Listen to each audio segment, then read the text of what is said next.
আচ্ছা, কমরেড সভাপতি মঞ্চে উপস্থিত আছেন আমাদের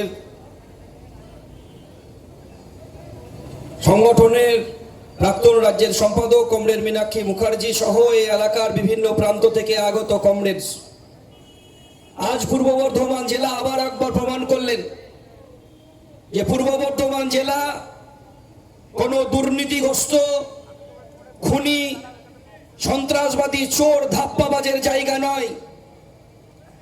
যে পূর্ব বর্ধমান জেলার মাটিতে বটুকেশ্বর দত্তের মতন বিপ্লবীরা জন্মগ্রহণ করেছিলেন, যার বাড়ি থেকে আজকে ইনকিলাব যাত্রা শুরু হলো, যে মাটিতে হরেকৃষ্ণ কমলরা জন্মগ্রহণ করেছিলেন, যে পূর্ব বর্ধমান জেলার মাটিতে স্বাধীনতা আন্দোলনের এক অতীত ঐতিহ্য ইতিহাস রয়েছে, যে পূর্ব বর্ধমান জেলার মাটিতে আজকের সময়ে দাঁড়িয়ে কৃষক আন্দোলনের ঐতিহ্য উত্তরাধিকারীর বহন করছেন আপনারা, সেই জায়গায় দাঁড়িয়ে আপনারা আবারও হাজারো হাজারো মানুষ আজকে রাস্তায় দেখিয়ে দিলেন তৃণমূল বিজেপির চোখের চোখ রেখে মানুষ শেষ কথা বলবে, মানুষ শেষ কথা বলবে, অন্য কেউ শেষ কথা বলবে না।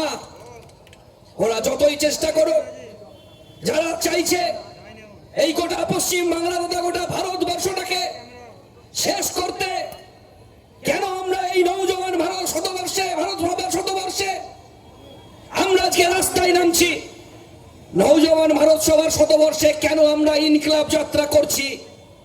কারণ এই নওজওয়ান ভারত সভা যখন তৈরি হয়, তার মূল উদ্দেশ্য ছিল ভারতবর্ষের বুকে এমন একটা সমাজ তৈরি হবে যে সমাজে কোনো মানুষ না খেতে পেয়ে মারা যাবে না, এমন একটা সমাজ ব্যবস্থা তৈরি হবে যে সমাজে ধনী দরিদ্রের মধ্যে পার্থক্য থাকবে না, এমন একটা সমাজ ব্যবস্থা তৈরি হবে যে সমাজে সব মানুষের হাতে কাজ থাকবে, এমন একটা সমাজ তৈরি হবে সেই সমাজে কোনো মানুষের পেটে খিদে থাকবে না।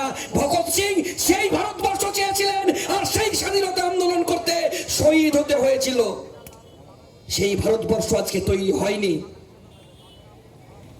ডিওয়াইএফআই এর জন্মই হয়েছিল সাম্রাজ্যবাদের বিরুদ্ধে লড়াই করতে করতে, আর সমাজতন্ত্রের পক্ষে কাজ করতে করতে।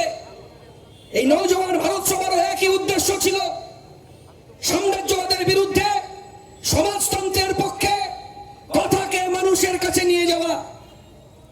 তাই 1925 সালে যখন নওজওয়ান ভারত সভা তৈরি হলো, আর 1968 সালে যখন ডিওয়াইএফ, সেখান থেকে এই ডিওয়াইএফআই, এই নওজওয়ান ভারত সভার হাত ধরেই আমাদের ডিওয়াইএফআই এর জন্ম।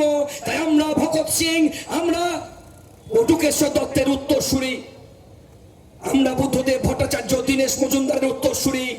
তাই আমরা তাদের উত্তরসূরি হিসাবেই আমরা মনে করতে চাই, তারা যে স্বপ্ন দেখেছিল ভারতবর্ষের মাটিতে ক্ষুধা থাকবে না, দুর্ভিক্ষ থাকবে না, হাহাকার থাকবে না, সেই ভারতবর্ষ গড়ার লক্ষ্যে গোটা ভারতবর্ষের মাটিতে ডিওয়াইএফআই, ভারতের গণতান্ত্রিক যুব ফেডারেশন কাজ করতে চাইছে। একটা বিরাট লড়াই শুরু হয়েছে, যে লড়াইয়ে গরিব মানুষকে শোষণ করতে চাইছে ওরা, গরিব মানুষের কাছ থেকে ক্ষমতা কেড়ে নিতে চাইছে। আমরা আমাদের সংগঠনের মূল কথা, সবার হাতে কাজ চাই, সকলের শিক্ষা চাই। আজকে পূর্ব বর্ধমান জেলায় সকলের হাতে কাজ নেই, শিক্ষার পরিবেশ নেই। আপনার বাড়ির ছেলেকে, আমার বাড়ির ছেলেকে পরিযায়ী শ্রমিক হিসাবে অন্য রাজ্যে কাজ করতে যেতে হচ্ছে। কেন? কারণ পশ্চিমবাংলায় কাজ নেই, কৃষি ব্যবস্থা চলছে না, কৃষি ব্যবস্থা ভেঙে পড়ছে। এই পশ্চিমবাংলায় যখন বামফ্রন্ট সরকার আসে, তখন বর্গাদার পাট্টাদারের মাধ্যমে গরিব মানুষকে জমি বিলি বন্টন করেছিল। কেন? গ্রামীণ অর্থনীতির উন্নতি করো, গ্রামীণ গরিব মানুষের হাতে পয়সা দাও। আর গ্রামের মানুষের কাছে পয়সা আসলে গ্রামে ছোট ছোট বাজার তৈরি হবে, আর সেই ছোট ছোট বাজার তৈরি করার জন্য শহরে বড় বাজার তৈরি হবে, আর সেই বড় বাজারের মাল সাপ্লাইয়ের জন্য বড় বড় কারখানা তৈরি হবে। তাই বামফ্রন্ট সরকার, জ্যোতি বসু, বুদ্ধদেব ভট্টাচার্যরা গ্রামীণ অর্থনীতি ফিরিয়ে আনার জন্য গরিব কৃষকের হাতে বর্গাদার পাট্টাদারের মাধ্যমে জমি বিলি বন্টন, সারের দাম কমানো, মাঠে বিদ্যুৎ পৌঁছে দেওয়া, তোলার জন্য কেরোসিন তেলের ব্যবস্থা করেছিল। দিদিমণি আসার পরেই প্রথম আক্রমণ নামিয়ে আনলো কৃষির উপরে। সারে ভর্তুকি তুলে দিল। 5 টাকার ইউরিয়ার দাম 10 টাকা হলো। 10 টাকার 10-26-এর দাম 28 টাকা, 30 টাকা, 35 টাকা, 50 টাকা হলো। সারে কালোবাজারি হলো। বড় বড় কৃষি মান্ডি তৈরি হলো। কৃষকের ধান বিক্রি হলো না। তৃণমূলের নেতারা তারা চুরির দুর্নীতির গুল্লিতে পরিণত করে বড় বড় প্রাসাদ তৈরি করেছে। এই কিছুক্ষণ আগে আসছিলাম, আপনাদের এলাকার উপপ্রধান বিরাট একটা রাজপ্রাসাদ করেছে। যার সাইকেল চালানোর ক্ষমতা নাই, রাজপ্রাসাদ করেছেন।